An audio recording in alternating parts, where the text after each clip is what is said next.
Elon Musk, Jared Kushner, Donald Trump, sino pa po ba? Yan po yung mga popular candidates, no? Pero ako kinonsider ko talaga last year si Emmanuel Macron ng France, no? Sila po ang kandidato para sa AC category. Next naman talagang category lang ang peg, no? Okay. Why is that? Dahil napakadali nating i-connect yung mga nangyayari sa paligid sa mundo.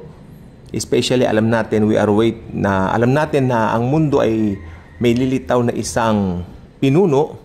Sabi nga nila, the last president of the whole world, no? Ayan ang AC or the Antichrist. Pagandahin naman natin AC. Para mas modern naman ang tunog, mas high-tech. AZ. Hey, this is the AC, no? Okay? Yes. Yes, yo. So, pag hindi natin, or should I say, if we are not aware of things like this, while wala naman pong masama to study eschatology, ako nag-aaral po naman yan, although hindi ganun kalalim, no? Dahil mas gusto ko pa rin po talagang i-share yung gospel. Mas ayan pa rin ako. Kaya lang dito, syempre, sa vlogs natin, mas marami po talaga clickbait, no, ng atin pong vlogs kung mga end times. Kaya end times ang ginagawa ko rito. Para mas maraming participation. Although isisingit ko po ang gospel of grace dyan, syempre. Hindi natin papayagang wala yon. Pero kung ang Bible study namin, yung nakikita nyo kami personally, puro grace lang po ang tinuturo, gospel, yung mga story sa Old Testament, natatalakay namin. Ganun po kami. Yan po ang mas kinawiwilihan kong pag-aralan. Pero since dito, enjoy naman kayo sa ganitong vlog. So, ibibigay ko po alang-alang sa daily good vibes, no? So, hindi po mawawala ang name dropping when it comes to AC. Matagal na po yan. Napoleon Bonaparte, Adolf Hitler, sino pa? Yun, si Nero, di ba? Ang dami na Yung Papa sa Roma, nung talagang wala pa akong alam sa Bible, akala ko nga po talaga yun Pero, awa ng Diyos naman, binuksan ako sa tamang eschatology. Kaya salamat din dun sa dating pastor namin dahil ginamit siya dyan. Mahusay po magturo yun, napaka-professional. Engineer by profession, iniwan niya at naglingkod sa gawain ng Lord. So, very napakatalino po. Napakaganda ng paliwanag niya. Superb. So, ano pa nga bang sasabihin ko? Yung pag-name drop ng mga AC, matagal na po yan. Pero, kung marirealize niyo po kasi, bilang mga believers, hindi na po natin aabutan kung sino ang AC. No? Kasi bago lumabas yan, ang linaw po sa Biblia idadagit na tayo ng Lord. Mararapture na tayo. Magra-rapture muna bago dumating ang AC o yung Antichrist. Ang linaw niyan So, kahapon nag-vlog ako, binigay ko yung views ng mid-trib tsaka post-trib nga ganun ng paniniwala tsaka yung mga ibang paniwala sa Daniel 9:27. Binigay ko lang po yung mga ibang views pero ang paniwala ko talaga ay ma-pre-trib talaga. Kasi it makes sense sa pre-trib. Akalain ninyo, after ng chapter 3 sa Revelation, wala na ang church Chapter 4 onwards, wala na kayong mababasa na nandun ang church. Wala na. Dahil ang church, dinagit na ng Lord. Amen. Napakalinaw niyan. Why? Why is that? Why is that? Dahil, kung Kristiyano po talaga tayo, hindi na po yung Antichrist ang inaabangan natin. Let me give you one verse. Isang verse lang po para hindi tayo masyadong malito. Titus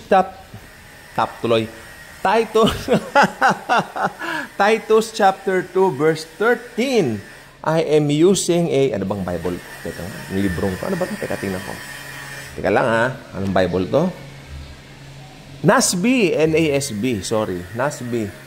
Katagal na nakalagay yung Bible na yun dyan. Hindi ko alam kung anong salin.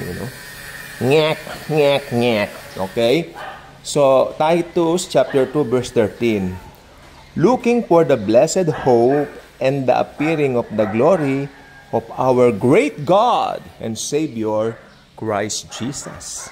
Okay?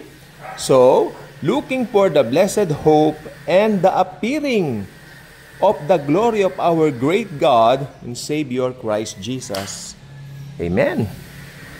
So, yung pala, at ever since ang ating hinihintay, we are looking for our we are looking for our blessed hope.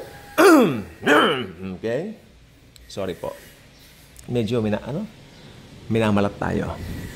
Ang hinihintay po natin ang atin pong blessed hope. Amen? We are looking for Christ, the real Christ, and we are not looking for the Antichrist. Again, we are not looking for the Antichrist, but we are looking forward to meet the real Christ. Oh my Lord, thank you, Jesus. Heart-pounding, very nakakalip ng spirit. Knowing the truth. Thank you, Jesus. Okay? So, since we know ang ating pong pinanghahawakan, mag-focus tayo sa ating blessed hope. Blessed assurance, Jesus is mine. Oh, what a foretaste of glory divine. This is my story, this is my song, praising my Savior all the day long.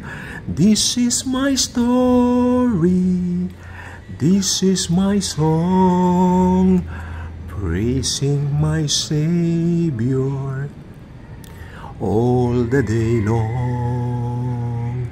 This is my story, this is my song, praising my Savior all the day long. This is my story, and this is my song, praising my Savior all the day long. Amen. Thank you, Jesus.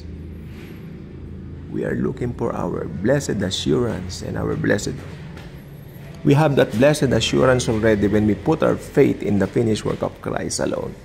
Then, yung blessed hope, we are eagerly waiting for that on the rapture.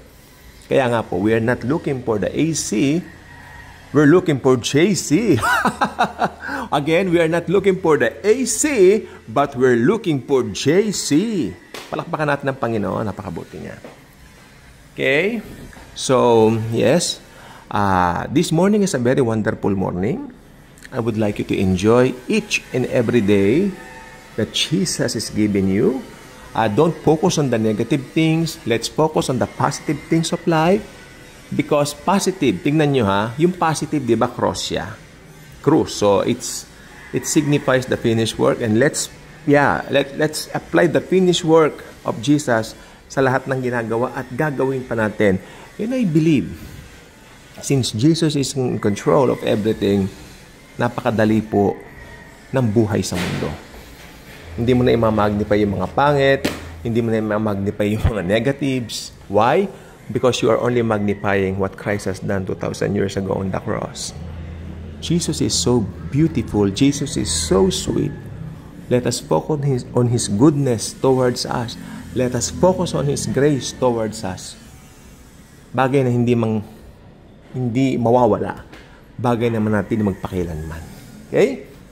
October 25, 2025. Great day.